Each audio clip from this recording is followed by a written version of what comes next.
Hello friends, कैसे हो आप लोग। आज आप अपने न्यू टॉपिक के साथ में हैं। As you all can see on the screen that today's topic is a little different, much more related to the student who is preparing for the UPSC or civil services। जो लोग भी UPSC और civil services की preparations कर रहे हैं, may be ये उनको कहीं ना कहीं ये हेल्पफुल होगा। ओके, तो उसके साथ ही हम आगे बढ़ते हैं। तो जैसा कि आप स्क्रीन पे देख सकते हो, 118 opposition MP sign notices submitted to Lok Sabha secretary general. 118 opposition MPs ने, मेंबर ऑफ पार्लियामेंट्स ने नोटिस साइन किया और सबमिट किया टू किसको, लोकसभा सेक्रेटरी जनरल को। आगे पढ़ते हैं कि इसका पूरा पिक्चर क्या है। मैं ट्राई करूँगा, कोशिश करूँगा कि आप लोग को अच्छी तरीके से डिटेल में समझा पाऊँ। Okay, oppositions no trust notice against him. Oppositions के या फिर अपोनेंट्स के नो ट्रस्ट नोटिस सबमिट किया है या फिर अगेंस्ट हिम किसके लिए रिप्रेजेंट कर रहा है वो हम आगे समझेंगे। यहाँ पर सिर्फ इतना आप समझिए कि अपोनेंट्स ने नो ट्रस्ट नोटिस सबमिट किया है या फिर नो ट्रस्ट नोटिस एक हेडलाइन से अंडरस्टूड हो रहा है कि ये नो ट्रस्ट नोटिस किसी के अगेंस्ट में ये गया है। Speakers to stay away until decisions. Speakers जो हैं हमारे करंट रूलिंग गवर्नमेंट के जो स्पीकर्स हैं, speakers to stay away until decisions.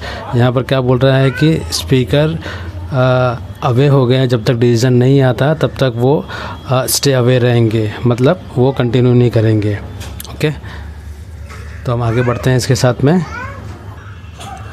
इसमें आगे लिखा हुआ है, TMC did not sign, wanted to give speaker more time to address oppositions concerns.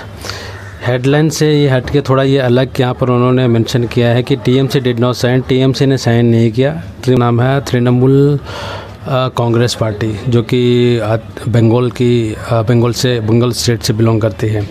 Okay, so wanted to give speakers more time to address opponents concerns.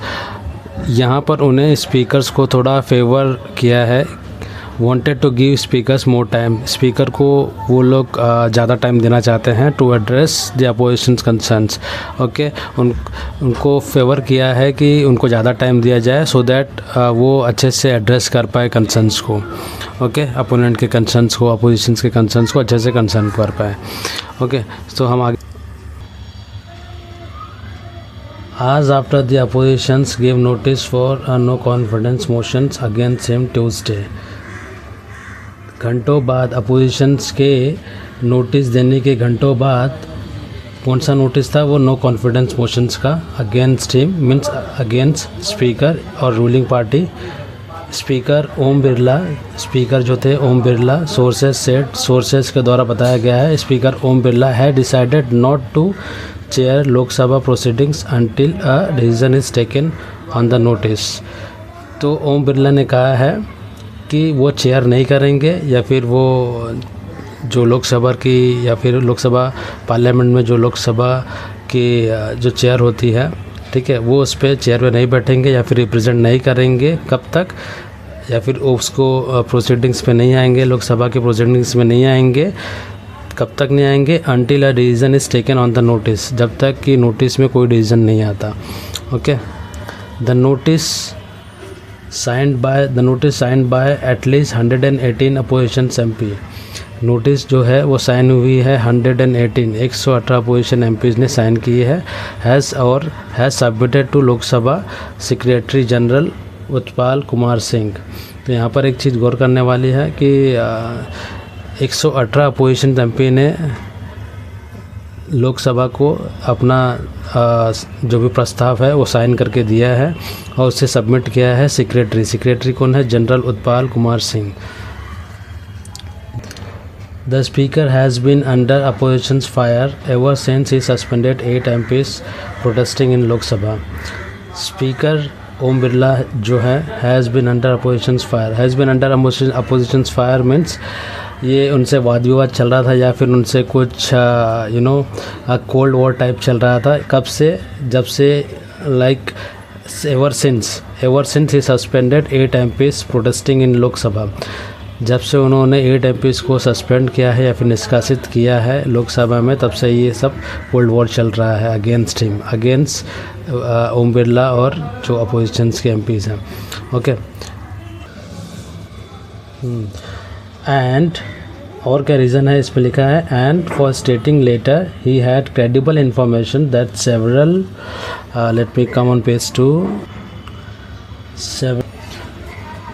तो दूसरे reason में क्या बोला था कि several members from the Congress would create an unprecedented incident after reaching the honourable prime minister seat. ऐसा उनको information मिला था, क्रेडिबल इन्फॉर्मेशन मिला था कि prime minister honourable prime minister seat पे पहुंचने के बाद वो लोग कुछ अनप्रेसिडेंटेड थिंग्स करने वाले थे। Unprecedented means which you have no idea, जिसका कि आपको पहले से कोई आइडिया ना हो, ठीक है। इसके लिए उसको यहाँ पर रेफ़र किया गया है अनप्रेसिडेंटेड इंसिडेंट। कुछ भी ऐसी घटना होने वाली घटना जो आपको पहले से आइडिया नहीं हो, उसके बारे में कहा गया है। तो ऐसा कुछ इन्फॉर्मेशन उनके पास थी, इस वजह से दूसरा रीज़न ये था। ओके, जो ओम बिरला और जो अदर ओपोनेंट्स के बीच में जो ये अभी चल रहा है इश्यूज़। ओके, आगे क्या लिखा है? Charge the Congress reacted saying there was never any move by its MPs to harm the Prime Minister, जिसके ऊपर कांग्रेस का कहना है ओके कि ऐसा कुछ भी बात नहीं था। There was never any move, ऐसा कोई मूव नहीं था बाय इट्स MP, उनके MP के द्वारा to harm the prime minister, okay, to harm the prime ministers. ऐसा उनका कुछ ऐसा इंटेंशन नहीं था कि प्राइम मिनिस्टर्स को हार्म करना है या फिर उनके डिग्निटी को हार्म करना है, ऐसा कुछ उनका इंटेंशन नहीं था, जो कि कांग्रेस ने यहाँ पर क्लेरिफाई किया है। वो आगे बढ़ते हैं। On Birla decisions not to chair the proceedings until a decisions on the notice is taken. Birla ने जो डिसीजन दिया है, जो हमारे स्पीकर हैं ओम बिरला, उनका जो डिसीजंस है not to chair the proceedings, okay, मतलब प्रोसीडिंग्स को आगे नहीं बढ़ाना है, चेयर पे नहीं बैठना है। कब तक? जब तक ये decision on the notice is taken, जब तक वो नोटिस वापस नहीं लिया जाता या फिर नोटिस ऑन द डिसीजन नहीं लिया जाता नोटिस के अगेंस्ट में, जो कि अपोजिशन ने सबमिट की है। मैं आपको वो नोटिस के बारे में भी बताऊंगा कि वो क्या है एग्जैक्टली। ओके, तो आगे कंटिन्यू करते हैं। A sources close to the speaker said, किसने कहा है ये? क्लोज टू द स्पीकर, जो स्पीकर के जो क्लोज रहते हैं उनसे ये सोर्सेस और या फिर इंफॉर्मेशंस मिली है। He is taking a high moral grounds on this, he is taking a high moral grounds on this. ये किसके बारे में कहा गया है? ही इज़ टेकिंग, ये ओम बिरला के बारे में कहा गया है कि he is taking high moral grounds on this. High moral grounds का मतलब है he is standing with his principles. Okay, तो मतलब जो राइट है वो राइट है और जो रॉन्ग है वो रॉन्ग है। Okay, this is something very जो कि रिलेटेड टू ये मोरल के बारे में। ओके, सो मैं आपको जो एग्जांपल्स के यहाँ पर मैं लिख देता हूँ ये word, he is taking a high moral grounds। so moral ground का मतलब है standing with principles or values। okay, someone who is very stick to their moral grounds means who is very stick to principle or values, जो बंदा कोई अपने moral ground से जुड़ा हुआ है, मतलब अपने principle और values से जुड़ा हुआ है, ठीक है। सो वो उसके ऊपर काफ़ी 100% श्योर है और उससे हटना नहीं चाहते हैं। ओके,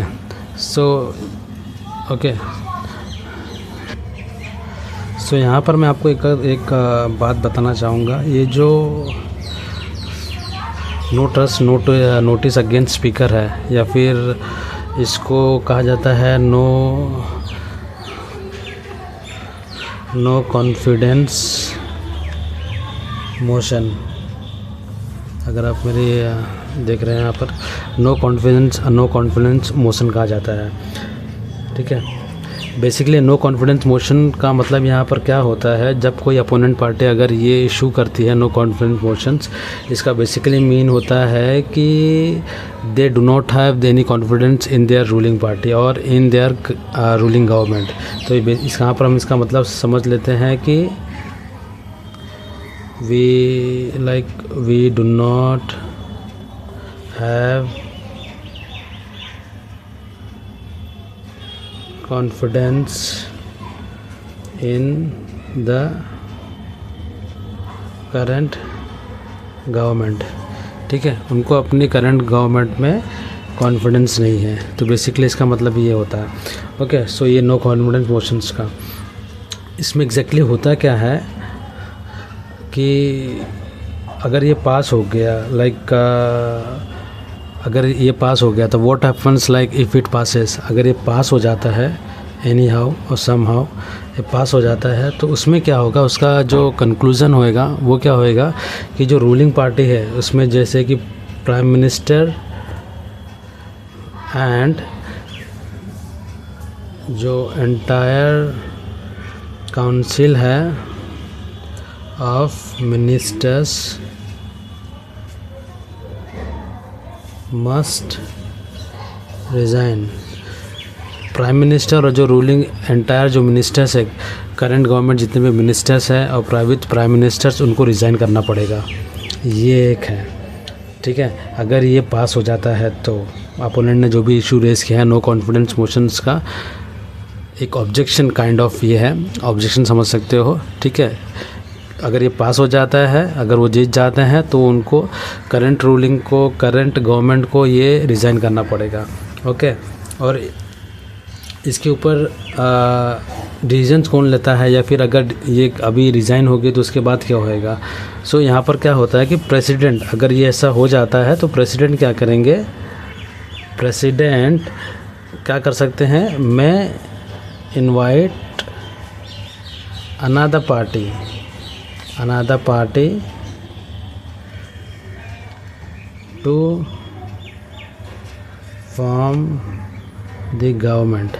ठीक है, यहाँ पर प्रेसिडेंट क्या करेंगे, प्रेसिडेंट क्या कर सकते हैं, ये ऐसा अगर हो गया तो उसके बाद प्रेसिडेंट दूसरी गवर्नमेंट को फॉर्म करने में, दूसरी गवर्नमेंट इनवाइट कर सकते हैं दूसरी पार्टी को गवर्नमेंट फॉर्म करने के लिए।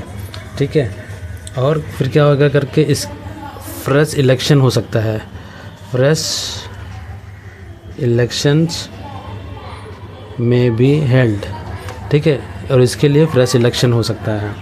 ओके, एग्जांपल्स के लिए आप समझ सकते हो, ये एक बार हुआ था इन 1979। इन 1979 में हुआ था ये। पीएम जब प्राइम मिनिस्टर मोरारजी देसाई थे, प्राइम मिनिस्टर मोरारजी देसाई 1979 में प्राइम मिनिस्टर मोरारजी देसाई जब भी थे, उनके साथ उनको रिज़ाइन करना पड़ गया था, तब ये बिल पास हो गया था। बिल मतलब ये इशू ऑब्जेक्शन जो भी था ये पास हो गया था। इस वजह से उनको क्या हुआ था, उनको 1979 में पीएम मोरारजी देसाई उनको रिज़ाइन करना पड़ गया था। ओके, तो ये बेसिकली बिल का मतलब है। ये नो कॉन्फिडेंस से 2-3 पॉइंट्स रिलेटेड मैं और हाईलाइट करना चाहूँगा। जैसे मैं वापस लिख देता हूँ, नो कॉन्फिडेंस मोशन। ओके, इसको लाता कौन है। ओके, मैं यहाँ पर लिखता हूँ पॉइंट्स में, हु ब्रिंग्स इट। ओके, ये हु ब्रिंग्स इट मीन्स कौन इसको रेज करता है, या फिर ये कैसे ये पिक्चर में कैसे आता है। ये पिक्चर में ऐसे आता है जब भी अपोनेंट या फिर अपोजिशन पार्टी या फिर एनी एमपी के द्वारा आ सकता है ये। ठीक है, कोई भी अपोजिशन रहेगा या फिर कोई भी एमपी अगर ने ये इशू रेज किया, उनको राइट है एज पर द कॉन्स्टिट्यूशंस। तो मैं लिखता हूँ अपोजिशन और any MP, any member of parliament के थ्रू ये आ सकता है। ओके, इसका मेन पर्पस क्या रहता है, पर्पस लिखता हूँ, इसका मेन पर्पस यही रहता है कि to remove the current government. Okay, simple language में बताता हूँ, इसका मतलब होता है to remove the government. Okay, मतलब इसका होता है, मीनिंग क्या होता है कि क्यों रिमूव द गवर्नमेंट, क्यों गवर्नमेंट को निकालना चाहते हैं, because they do not have trust, उनको ट्रस्ट नहीं रहता है करंट गवर्नमेंट में। किस में? करंट गवर्नमेंट में ट्रस्ट नहीं रहता है, इसके लिए उसका वो गवर्नमेंट को यहाँ हटाना चाहते हैं। ओके, करंट रूलिंग से, इसका बेसिकली मीनिंग वही है। ओके, और ये यूज़ कभी होता है, व्हेन यूज़, जैसा कि मैंने ऑलरेडी एक्सप्लेन कर दिया है। और ये यूज़ कभी होता है कि जब भी अपोनेंट पार्टी जब भी अपोनेंट पार्टी को लगा या फिर फील हुआ कि government has lost the majority, तो उस केस में क्या होता है कि उस केस में ये यूज़ में आता है। ठीक है, तो जब भी उनको लगा when the opposition and party और MPs feel the government has lost the majority, ठीक है, तभी ये यूज़ में आता है। ठीक है, अब होता क्या है इसमें, जब इसका रिज़ल्ट क्या आएगा, अगर ये फेल हो जाता है, इफ़ फेल्स, ठीक है, मैं ऐसे लिखता हूँ समझने के लिए, अगर ये फेल हो जाता है तो क्या होएगा, जो करंट गवर्नमेंट है वो सस्टेन करेगी, वही प्रिवेल करेगी। ओके, तो वही सरवाइव करेगी।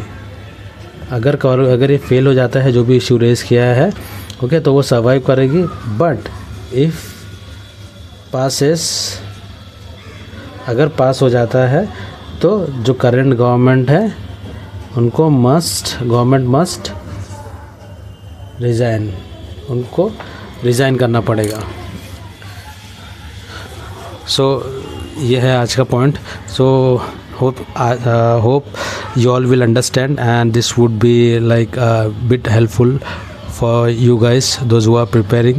okay, और आशा करता हूँ कि आप लोग को ये समझ में आया रहेगा।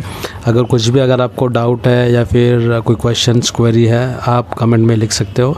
Okay, I will try to give you the feedback on that and answer it. Thank you very much for your support. Thank you.